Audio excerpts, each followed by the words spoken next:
Do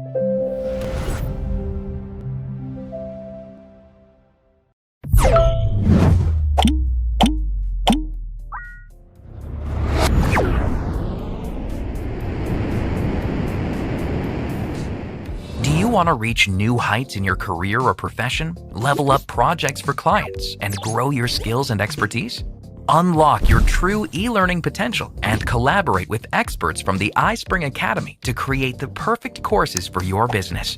Get your team up and learning fast with an ever-growing library of courses created by iSpring experts. Train your staff in must-have areas such as leadership, management, and compliance. Your employees will be able to take courses on any device. Looking for the easy button for e-learning development? Here it is. Just let us know what you need and we'll build tailored e-learning courses for your specific needs. Custom courses address your team's unique goals and match your company's branding.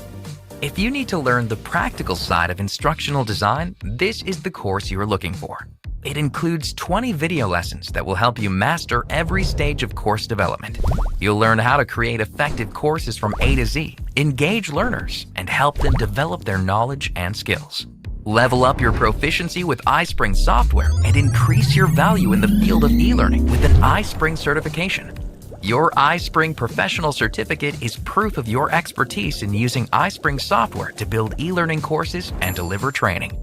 Earn the certificate and get exclusive access to the iSpring Talent Hub to land new job opportunities in L&D. iSpring Talent Hub is a catalog of certified e-learning specialists. Find an expert who will develop online courses, launch training programs, and tailor an LMS to your organization's needs. Or become a listed professional yourself. Join our community of never stop learning enthusiasts all over the world at the iSpring Academy. Hi everyone, and welcome to the iSpring Academy webinar series where we talk about e-learning trends, share iSpring tips and tricks, and cover clients' cases. My name is Alice, and I will be the moderator for today's session. First of all, let's do a quick sound check. Could you please let me know in the chat if you can see me well, if you can hear me well, if you can see my screen well? Hi, great. Okay, everything is good. Okay, so it seems that you can see me well, you can hear me well, so let's begin our webinar. So today, over the next hour, we are going to analyze the most frequent mistakes in course script writing that break the learning experience. And to do that, we've invited one of our e-learning experts from our iSpring Academy, April. She will tell you how course format affects the script, when storytelling can hinder learning, and how to write engaging scripts for your courses. Hi, April. How are you today? Hi Alice, I'm doing great and I'm really excited to share all the tips and tricks I have for today. And what about you? I'm good. I'm super excited too. So, before I pass the mic over to you, April, let me mention that you guys are more than welcome to submit your questions in the chat that you already found on the right panel, on the right side of your webinar panel.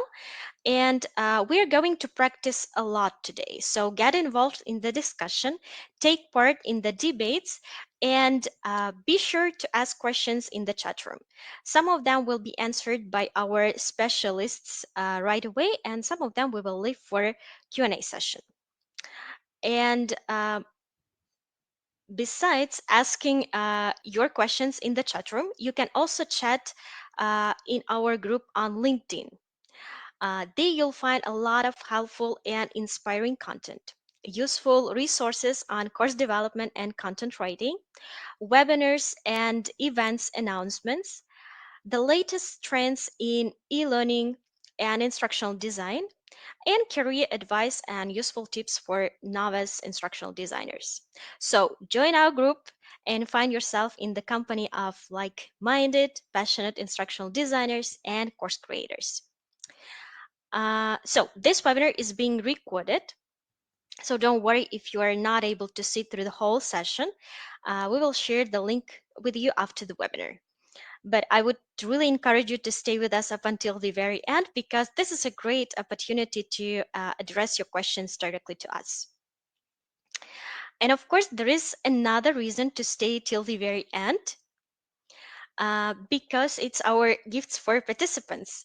Stay tuned and you'll get 10% discount on the video course, How to Create an Interactive Online Course, free template of needs assessments that will be very helpful when creating a course, certificate of attendance, and of course, webinar recording. So don't miss your chance to get the most out of today's session. And the last but not the least thing I'd like to mention is that we are conducting a brief survey to know your perspective on instructional design portfolios and how to make them shine. So if you have a minute after the webinar, please proceed to iSpring service via the QR code on the slide or by clicking on the link in the bottom left corner. Your responses will contribute to the comprehensive guide on instructional design portfolio we are currently preparing, and you'll be the first to receive the resource as soon as it's ready.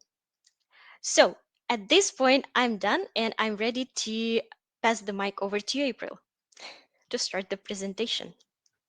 Okay, thank you, Alice. I'm going to share my screen now and let me know once you can see it and we will start.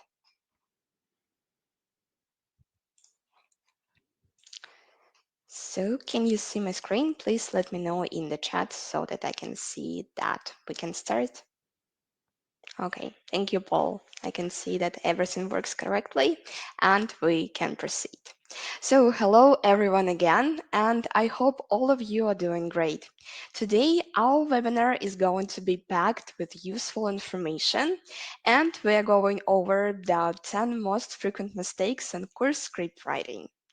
And I'm really glad to see that a lot of people now are interested in how to write scripts for online courses.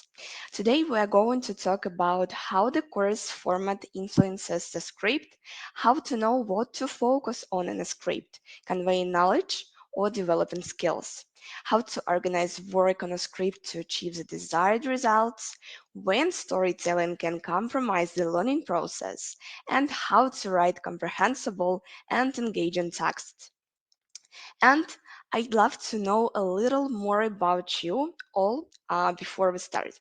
This webinar is brand new, so we'd like to know our audience a little better. I have three questions for you. And first of all, I'd like to ask how long you have been in e-learning. Alice, could you please launch the first poll for us? So you will have three answer options. You have less than a year, from 1 year to 3 years, and more than 3 years. Just select the answer that is more correct for you. So I can see that we have a lot of people who work in e-learning more than 1 year and even more than 3 years. So we have a lot of pros with us today. And I can see that we have some newbies as well. And that's perfect because the more different professional background we have today, the better the discussion will be. So be sure to get involved into the discussions. And it would also be great to know what your job role is. Alice, could you please launch another poll? So, thank you. You have four job roles to choose from. If you have several roles at your company, select whatever is your main one. And if you don't see yours here, just select other and type your role in our chat. And let me see who we have with us today. So we have some instructional designers and course developers, and we have more than 8 people here. with this title. We also have one script writer. That's great. I love to see that you have this title as well. And some L&D and HR specialists, as well as teachers and professors. Okay, thank you for sharing this with us. And my last but not the least question, why did you join this webinar? There are many possible answers, so I didn't want to limit you with poll answer options.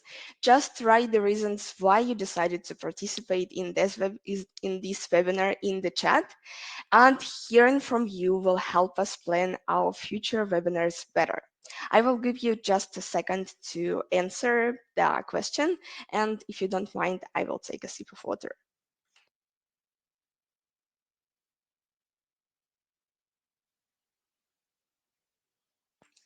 I can see that we have a few questions already. So, Jonal says that um, the- uh, to improve my writing skills. Then Georgia says that she came to learn tips and tricks. Paul says to improve training for my company. Script writing is so important. And Kate, yes, I completely agree with you that it is one of the key points when creating a course. And I can see other answers as well. Thank you for sharing. And that's great that you have so many reasons to come for today's webinar. And I hope that all your goals and desires will be accomplished by the end of this webinar. And so we all know that a script is a kind of a map in the course. And if it's well written, the script allows us to lead the learner from point A, the state of I don't know, to point B, I know and can do. Without a script, we just have a random train of thoughts that isn't useful to learners. Let me mention that today by script, I mean all tasks necessary for a course, including the script and course structure, the script for the slides and voiceovers, even the title. And now let's discuss how to avoid mistakes while writing a course script. So, our first mistake is an obvious one, but often overlooked, not proofreading a script. This is a very common mistake when the course developer allows spelling, punctuation, and grammatical errors to slip through the final script.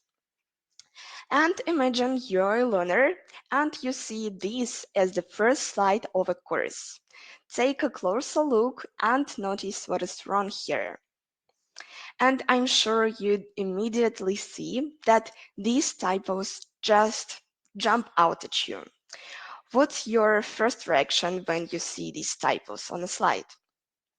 And what impression does this give you of the instructor or of the information in the course itself? Well, while you're thinking about this question, let's discuss the cost of this mistake. If the course contains errors, typos, or is missing punctuation marks, this shows carelessness on the part of the instructor or course designer and makes it harder for your learner to trust the author's expertise. Your learners will lose faith in the accuracy of the information in the course and might not care to learn the material. Of course, a missing comma here and there isn't going to completely turn off a learner, but major errors and typos will. So, how can we fix this? I can't stress this enough. Always proofread your scripts before you ship them out. It doesn't matter what software you use to create a script, Google Docs, Microsoft Word, or PowerPoint, or any other. Almost all of them have a spell checker so you can find errors and typos. You can also use the website to check the text, for example, Grammarly, or have someone else give it a read. Hiring a professional proofreader is the best way you can ensure that the course is flawless. In any case, just follow the rule. No proofreading, no publishing. Mistake number two is not doing a thorough needs assessment with the right stakeholders. The consequences of this mistake are multifold and can compound exponentially. So pay close attention to this. First, what is a needs assessment? It's an initial meeting the scriptwriter has with one or various stakeholders. In our case, usually an HR representative or corporate training specialist who provides information about the project objectives, target audience, desired learning outcomes, and any other specific requirements. As a scriptwriter or course developer, this is the most important time for you to gather the information you need to make sure you understand the client's needs so you can tailor your course and your script accordingly. But let's say you just skip this part and get a brief from the client that has a short list of their requirements. And you're not exactly sure who created this brief, but this brief says the client needs a compliance course on health and safety regulations, and the list of regulations to include in the content is dated 2020, which is a long time ago. But you trust the information is accurate and go ahead and complete and deliver the course. And then, of course, suddenly someone from the company calls you and says that the information in the course is completely inaccurate. You were given the outdated health and safety information, and now you have to chase down the correct content and redo the whole project. And it's fortunate that the mistake was caught before outdated information was actually delivered to learners. The biggest cost of this mistake would be that your learners don't learn what they are supposed to, and employees being non-compliant may result in the company's downtime. There are other costs, of course, your time, the company's time, and perhaps even the client's trust in you as a scriptwriter and course developer. So, how can we correct this mistake? My mistake, you might say. This is the client's mistake. They gave me the wrong information. Well, yes, it's true that your client didn't provide you the correct content for the course, but it is your job to make sure that your information gathering stage is thorough enough so that you can help catch these kinds of mistakes on their side before you begin the project. That's why a needs assessment with the right stakeholders is essential. This way, you can make sure that you're asking the right people what their expectations are for the course, so you'll get the most accurate information possible. Be sure to ask the following questions. Who is the audience? What are the outcomes the stakeholders expect? How are the results of the course going to be measured? What information should I include? What is the timeline? Is this a short or extensive course in a formal or informal style? All this is very important to know before you begin. And an initial needs assessment meeting isn't the only way to prevent this error. Make sure you have a good point of contact with whom you can discuss the script on a regular basis. For example, every other day. This can be an expert from the company or the client itself. And keep them updated and be sure to confirm and reconfirm information so that nothing gets miscommunicated or falls through the cracks. The next mistake is misrepresenting your professional experience. So let's say you have a client and you have been asked to write a script for a video course, but you've only made slide courses before. You say nothing about this and assure your client you can create a video script. Then you go about creating a video script for the first time without any proper instruction in how to do so. What are the consequences of this mistake? Well, Most likely, the script you create is not going to work for a video course, which will of course make your client unhappy and then cause you to have to redo the whole project. Or worse, you can be just kicked out of the project. In any case, you have lost the customer trust and wasted everyone's time, including your own. So, what do you do when you are asked to do something for the first time? Decline? No, of course, not at all. Don't be afraid to tackle new formats. That's the only way to grow professionally. But count on there being extra work and, of course, add extra time to your plan.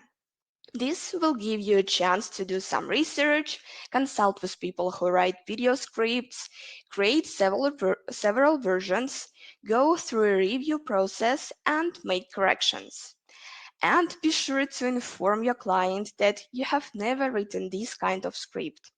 It may also be good to write part of the script free of charge and have client review it before you charge them for the whole project. Okay, our next mistake is about the lack of clear deadlines. Let's say you agree to write a script, but your client doesn't clarify a deadline. And you think, okay, great. This means I have a lot of time to do the script and I will just put off starting it until next week. Well, you might get an unwelcome surprise when a week later the client calls you and suddenly asks you for the finished script. And naturally, if you create a hastily written script at the last minute, the quality of your work will suffer.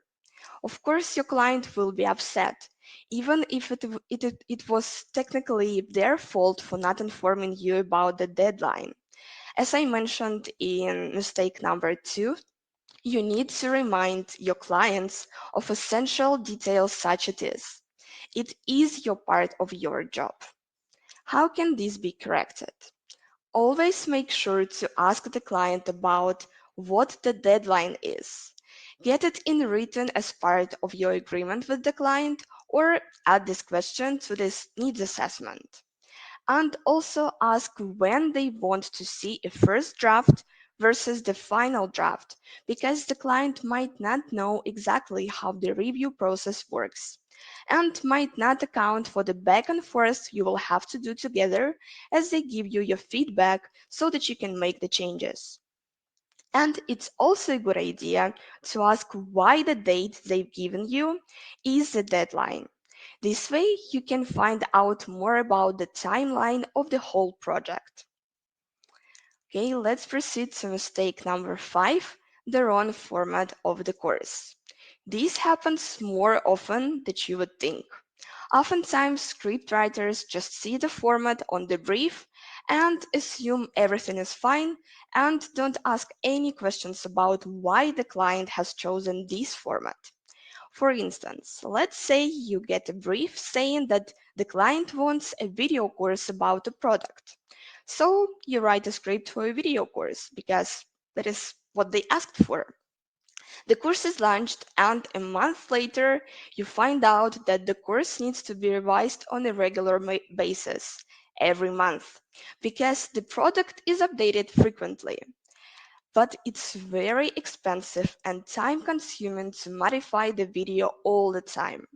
So the client asks you to rewrite the course as interactive long form article. And what's the cost of this mistake?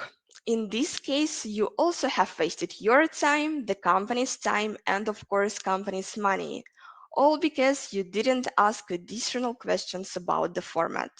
It is your responsibility to advise the customer on the strengths and weaknesses of different course formats, instead of blindly following the brief or the terms of reference. How can we fix this? We need to clarify how often the course will be updated and ask the following questions. And I will repeat it again.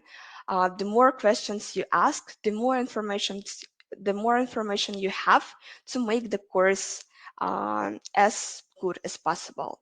So the following questions needs to be asked. Why was this format selected? When will the employees take the course and what devices will they use? Will they take the course during work breaks, at home, or during commutes? The more information you have, the more likely you'll make the course in the best format for the situation. And before we continue our list of mistakes, I want to let you all know that we have a video course on course development. This course is going to be useful for those who are looking to become instructional designers or learning and development specialists, and of course for those who already are and who want to refresh their knowledge. It's called How to Create an Interactive Online Course. And in this course, you will master fundamental principles for creating effective courses, course development stages. You will also learn how to create measurable and observable learning objectives, and of course, how to storyboard and script your course. And just click on the link in the bottom left corner of your screens to learn more about the course. And of course, upon completion of this course, you will get a certificate that can serve as a great addition to your resume. And if you want to see if this course is a good fit for you, you are more than welcome to take 3 free demo lessons from the course. Just follow the link in the bottom left corner to take the free lessons. And now let's get back to our mistake prevention. Our sixth mistake is not knowing the training goals. This can be a fatal mistake. If you don't know what the goal of the training is, then there is little to no point for you to write the script at all. Are you to impact knowledge, instruct people on specific skills, or prompt them to change their behavior in some way? Well, this is a good question. And of course, the cost of this mistake will be extremely high. The company will not achieve its goals, and the time they spend learning will be wasted. How can we fix this? Always clarify what problem the course is meant to solve for the company. If the customer doesn't know, help them figure it out. Ask questions like, what are the employees doing wrong now? What do you want them to be doing better? What do they not know? And what do you want them to know? Why? This is the only way you will know what to focus on in a script. Here is an example. A business trainer visits a location once a month to provide sales training. But nothing changes. There is no increase in sales. Employees think that these training sessions are useless. And in this case, the first goal of the script is not going to be to instruct employees on sales, but to show them the value of training and how it will benefit them personally. If you write with this purpose in mind, the script will be highly impactful. Okay, on to our next mistake, which is not knowing our audience. If you create content without knowing everything about your audience, there is a whole bunch of mistakes you might make. For example, you might mistakenly focus on overly complex content, or conversely, you might include content that the learners already know. And let's say you need to develop a course on an HR related topic, and you're told that your script needs to be a short review of some useful terms to be read by the HR team. You go ahead and create the script and think you're done, but suddenly you find out that this course is supposed to be read not by the HR team, but by marketing team. And this audience is, of course, totally different. They don't know a lot about HR concepts and terms at all, so they will need more detailed explanations. And you will need to rewrite the script. As a scriptwriter, this situation we described is very frustrating because it means you're going to have to do your work all over again. Stakeholders are also frustrated because of the delays, and the employees are less likely to complete courses they don't seem relevant or useful for them.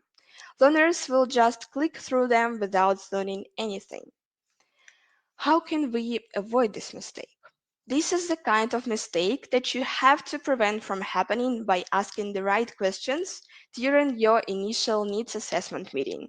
And of course, this is the topic of today's session, asking as much questions and as relevant questions as possible.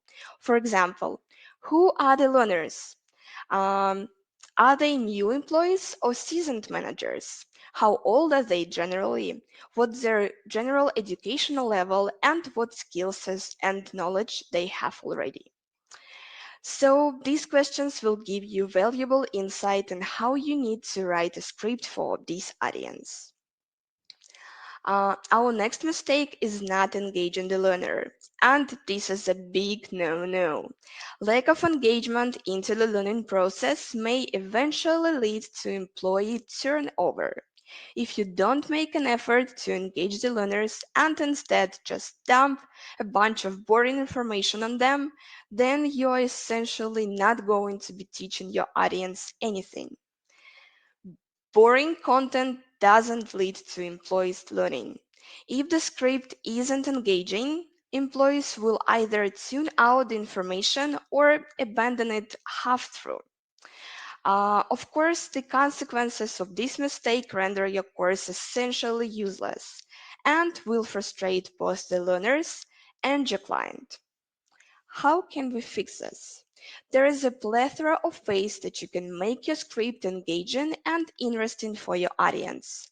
One important way is to make the content relevant. It's important to make it clear how the knowledge and skills in the course will benefit the learner. If you can communicate that your course will help the employees improve in some way, for example, work more effectively, earn more money, or save time, you will maintain their interest throughout the course. Let's give a different example of how we can immediately grab the interest of a learner.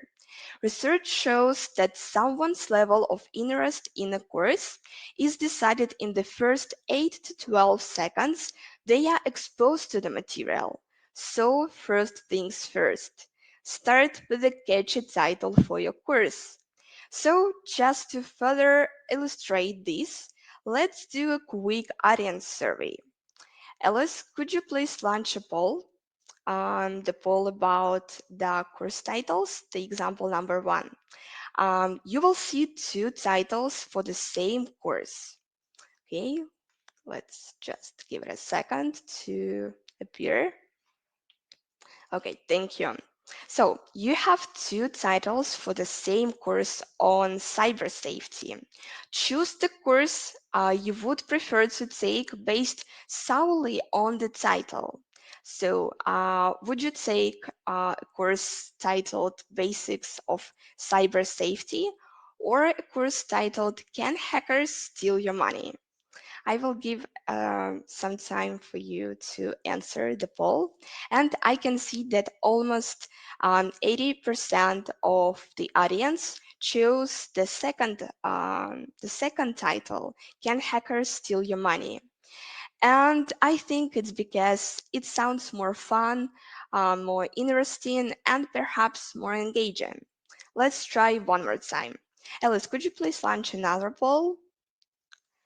So look at your screens and let's give it a second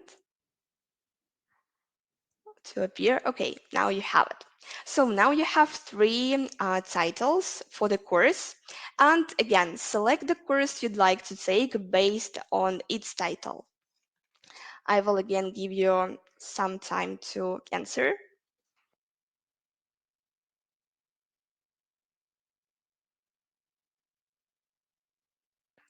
Okay, thank you for your answers.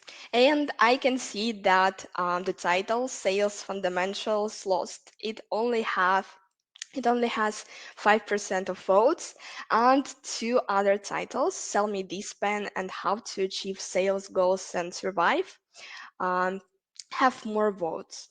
And I think it is It is due to the same reason. The title Sales Fundamentals is just not as interesting as the other two titles. And I hope that the results of these two polls illustrated why the catchy title is so important. Let's discuss even more ways you can make your course script engaging. Of course, you can have a dynamic main character in the course. Be sure you come up with a character that has some qualities that will resonate with your learners. Creating a kind of hero will make your learners more invested in the course and want to know what's going to happen next. How will the hero solve problems? What skills will they use to do so? And of course, these problem-solving skills will mirror what the learners are expected to apply in the real world situations at work. Another way to engage the learner in the course is to add obstacles to overcome. Obstacles stir up interest. For example, let's say you are creating a sales course. In your storyline, a sales rep is trying to close a deal with an important potential client, but she needs to get the approval of the CEO first. This CEO communicates with employees only once a week from 9 to 9:30 in the morning. In the sales rep's country, it's 1 in the morning. To get through to the CEO in this short time, the sleep-deprived rep needs to convince the CEO assistant that her deal is more important than others. How will the employee deal with this challenge? The learners will definitely want to find out what she does to do it. And in doing so, they will finish the course. Another way to engage is through incorporating some kind of reveal in the storyline. We are all familiar with the big reveal at the end of reality shows. But how do reveals work in an online course? Let's take an example. I love examples. They can explain terms better than other words and concepts. So let's say there are two employees, a problem to resolve, and three ways to do so. Michael needs to launch a new product landing page in a week, and Annie needs to make a presentation for her manager. There is only one designer, and she doesn't have time to complete both projects. Michael and Annie have an argument. Which way to resolve the conflict will have the best outcome? Confrontation, cooperation, or compromise? The answer is waiting for the learner at the end of the course. And this is a reveal. Ideally, each module of the course should end with a reveal like this, so that people want to know what happens next. But do not forget that the course is not a reality show, and our goal is to educate people, so don't drag it out for too long. And our next mistake is overly complex writing. When a client talks with you about what kind of script they want, you will notice that most of them stress that they want the information to be clear and simple. Not a shock, right? And nobody wants to take courses with language that is too complicated or too academic. But why do so many writers struggle to maintain simplicity? Well, the first reason is that sometimes we have really difficult information, and for us, it's not that simple to rewrite it in simple words. And of course, sometimes um, all of us want to appear clever, and in attempting to sound smart, we all of a sudden start writing text with overly flowery language or using jargon or academic terms. We neglect the most important part of our jobs as course scriptwriters to effectively teach others information. Let's take a look at the example. You can see two different sentences included in a course. Read them carefully and select the one that sounds clear and better. My colleague Alice will now launch another poll for us to answer. So read both sentences and vote which sentence sounds clear and is better for a course. So we have the first one and the second one, and you just need to select one of them. So I can see that 100% of our audience voted for the second version, and I can see that we also have some answers for the first sentence, and perhaps this first sentence sounds more impressive, but of course, the second one is clear and better for the course. Because for our purposes, the first sentence doesn't do what we need. Not only is it simply too long, but it uses overly complex terminology and sentence structure that loses us as readers. It's just too difficult to comprehend. The second sentence gets to the point immediately and gives us a quick and clear understanding. So, as you can see, it's important to be clear and concise. What's the cost of being overly complex writer? We fail to actually teach our learners anything. By complicating the material, the learner won't grasp the topic and can even feel that they are dumb, which a learner should, of course, never ever feel. They will either go through the course without absorbing the information, or they might not even be able to get through the course and just give up altogether. How can we fix this? First of all, simplify. Pare down your language to the basic essentials. Always answer who, what, where, and why in your text. Explain new terms. Follow the show, don't tell rule. So, a lot of examples would be useful too. Try, try to rely on painting pictures of concepts with verbs instead of nouns. Give clear, relevant examples that your audience will understand, and no run-on sentences. So, most of these webinar tips come from the books we recommend, and I'm going to take a little break from our countdown of common mistakes to give you some recommendations. If you want to learn more about how to write concisely and clearly, that we just discussed, I highly recommend this book on writing, The Elements of Style by William Strong Jr. and E.B. White. This style manual offers practical advice on improving writing skills. It can help you communicate more effectively by showing you how to enliven your sentences while keeping them concise. Another book I'd like to recommend is On Writing a Memoir of Craft by Stephen King. It's an illuminating view of the writer's craft with essential tricks of the trade every writer should know, so highly recommend it. Another book is The Artist's Way Morning Pages Journal by Julia Cameron, and it's also worth reading. It will help you to overcome the obstacles that stop you from being the most creative self. And apart from these books I mentioned, here's what else I would like you to read to improve your writing. The Mom Test by Rob Fitzpatrick. Here you will learn how to get a client talking, what questions to ask, and how to avoid one-word responses. Even though it's centered on sales more, it has guidance that can really help you during your information gathering stage when speaking with your clients and subject matter experts. Another book on my list is The Art of Explanation by Lee Leafever. Apart from learning how to explain brilliant ideas, you will also learn how to present boring material in a fascinating way. And last but not least is Style, Lessons in Clarity and Grace by Joseph M. Williams.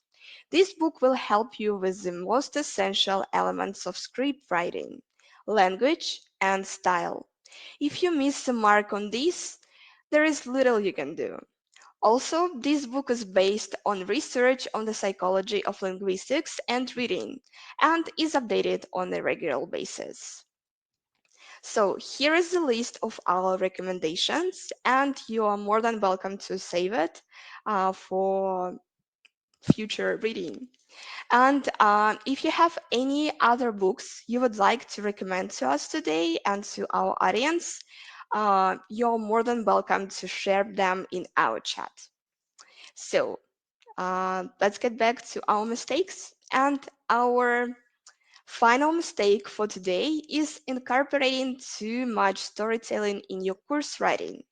It's a huge trend in course writing now to use detailed storylines in your course, complete with a cast of characters you follow from start to finish. And of course, this can be a great way to engage your learners. But this trend has perhaps gone a little too far. Focusing too much on the storyline does more harm than good sometimes. And oftentimes, a simple memory aid would be more useful than a long course with a complicated plot. Also, storytelling courses often aren't taken seriously because sometimes they get too silly and don't mirror real life situations. Here is an example. Let's say someone writes a safety course to tell people what to do in the event of electrical problems or in a case of fire. The hero of this story is a manager who comes in to work on a regular morning. Suddenly, a power outlet next to the hero explodes. Then the office lights go out. Then the entire office building goes dark. What's more, a fire suddenly breaks out. There is panic in the office and smoke everywhere.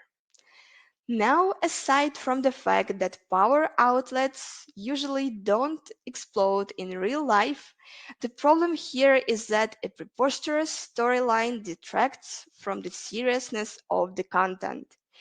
This is about what to do during emergency situations. We need simple and easily digestible information on protocols to follow, and not a drama.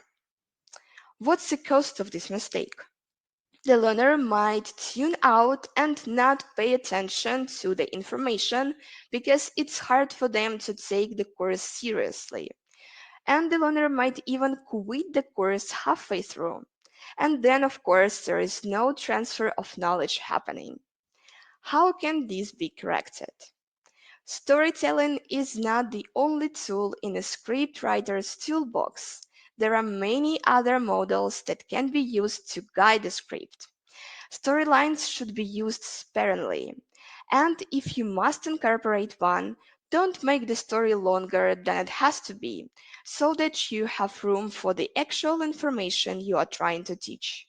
It's also a great idea to combine basic storytelling with other models.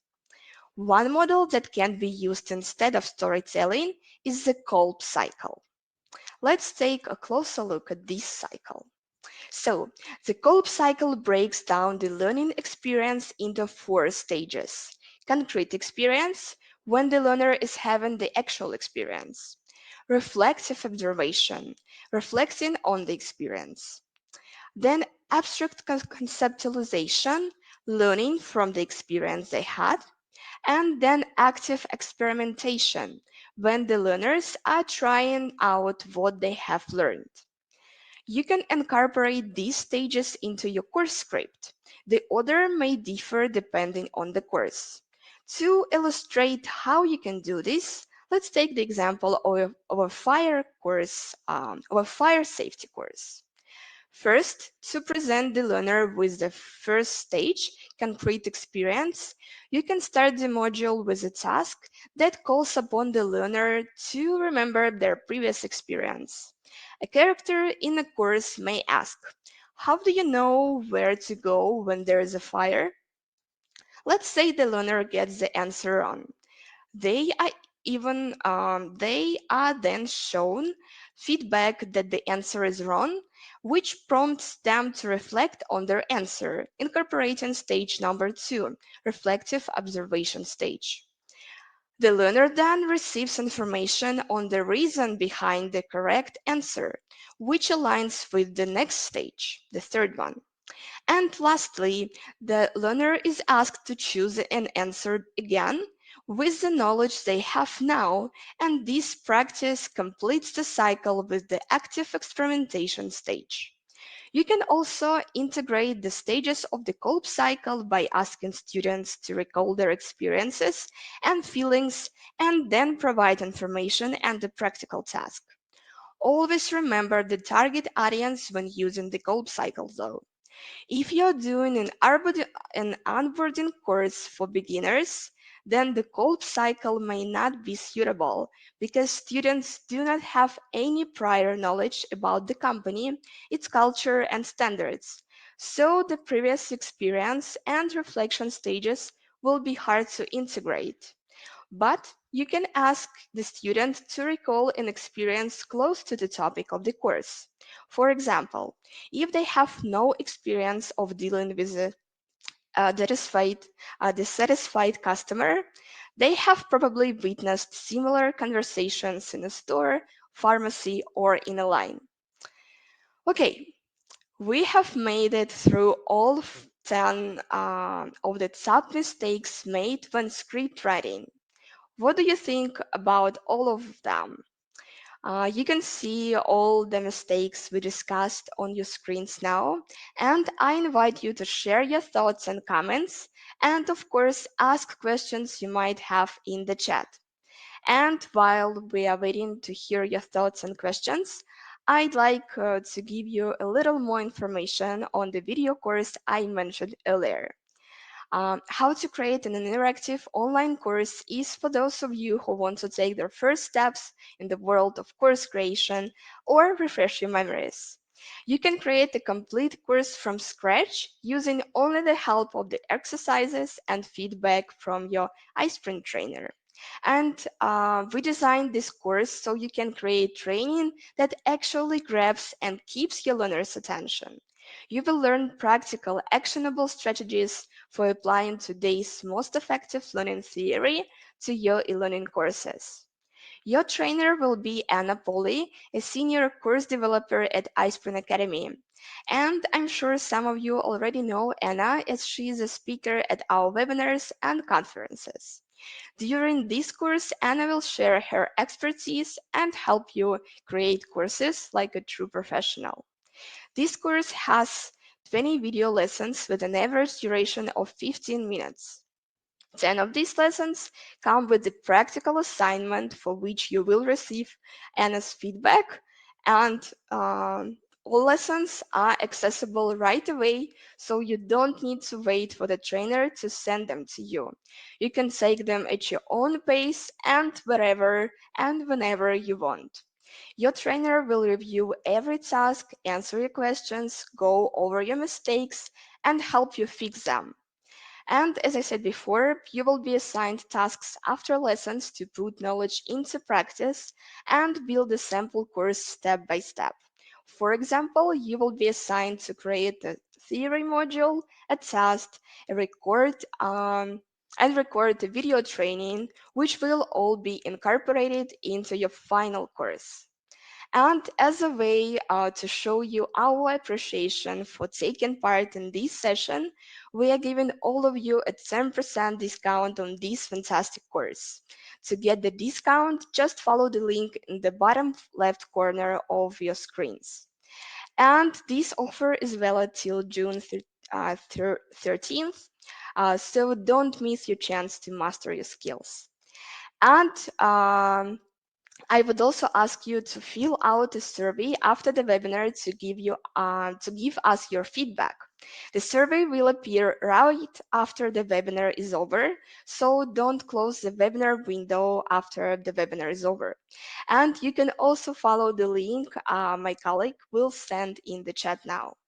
Everyone who submits the feedback survey will get a promised, really useful needs assessment template to help you gather all the information you need to create the perfect script for your course. And from my part, that's all for today. Let's start our Q&A session if we have any questions. for me.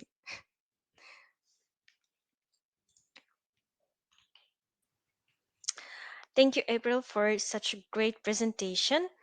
Um, yes, we have a couple of questions that are unanswered. So let me just find the one. Yeah, there was a question from Lauren. What is the best duration of a course? Are there any recommendations? Mhm. Okay, thank you for the question, Lauren.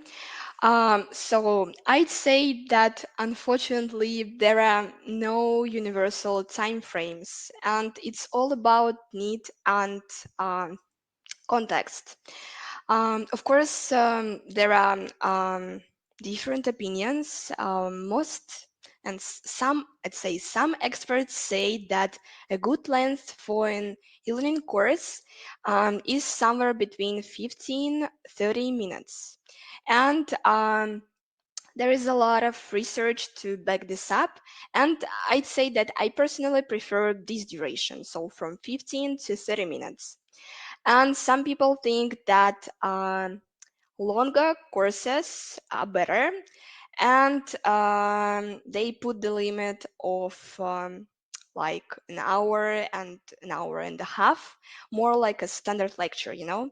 But yeah, of course, this timing lets learners really delve into the subject, but a course like this, like an hour long or an hour and a half long, has to be engaging, and you need to make sure learners will have enough time to dedicate to a long course, because some employees take the courses during the work breaks, and I mean they won't have an hour to take the course. And for a lot of courses, it's better to complete them in a like for the one round. So from start to finish to understand the whole topic. And of course, there are a lot of new trends. For example, micro learning, when the course lasts 5 minutes tops. And some researchers indeed reveals that the engagement fades dramatically after the first 6 or 7 minutes. So maybe this concept is also a good one. So again, no universal time frames. I'd say that just keep in mind that your course needs to be as long as necessary and as short as possible. So depends on the need and content. Yeah, I hope it answers the question. Thank you, April. Um, Let me see.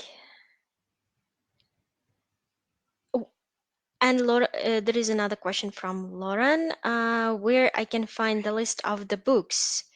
Looks like she forgot to take the Mhm. screenshot of the slide. Okay, yeah, sure. So this list will be can be found on our LinkedIn page. You had the um, link. Let me launch this link again. So you can find it on our LinkedIn group, and there are some other materials as well. And let me just go back to this slide. Yeah, here it is. So you can just take a screenshot now. Okay, any other Thank you. questions? Yes, we do have. There is a question from James. When storytelling doesn't work, any examples? Mm-hmm. Okay, James, thank you for your questions, for your question. Um, yeah, so storytelling will work when we want to clearly illustrate what someone needs to do in a situation. For example, the storytelling works well in a course on sales, in which, for example, a new manager learns how to close a deal and address clients' objections. But storytelling won't work when we need to teach how to work with software, for example. I don't know, when you need to teach your employees how to work with Excel or PowerPoint. In this case, the best thing to do is to create a video tutorial or instructions with plenty of visuals. You don't need storytelling here. And if you have a course, for example, about the new product line, storytelling won't work here as well. In most cases, the best thing to do for a new product line course is to create a searchable catalog. Um, what can be an example? If you create a course for sales assistant to help them learn about a ton of goods at, I don't know, a large sporting goods store, a catalog will work better than the storytelling. So if you need to teach learners how to act, storytelling will be good. If you need to teach learners um, how to work with the software, or maybe give them information on a new product line, then I'd say that catalog or a video tutorial or just a long interactive long read will be better. So yeah, I hope it answers the question. Thank you, April, for great examples. And we have actually a very nice feedback from Jerry. Thanks for the webinar. I'm in the early stage of creating an online course for dog owners. This has helped give me some tips and direction in designing the course. Thank you. Oh, I'm really happy. I'm really happy that it was useful for you, Jerry. And thank you, our audience, for being with us today. I know that sometimes it can be really hard to sit through the whole session because it's like an hour long, like a lecture. But I hope that you found our little polls and questions engaging and interactive. And of course, again, I would encourage you to fill in the survey feedback, the feedback survey, sorry, to give us your feedback about the webinar for us to make it even better next time. So thank you for being with us today. If you have any questions, let me just give you the email address of our iSpring Academy. And if you have any questions about today's webinar content, about instructional design in general, or maybe about the video course we discussed as well, go ahead and email us at elearning@ispring.com, and we will be happy to share some information with you. So thank you for this hour together. And thank you, Alice, for your help. It's really great to have you as a moderator, as always. Thank you, April, for such a great presentation. Thank you, guys, for being so active.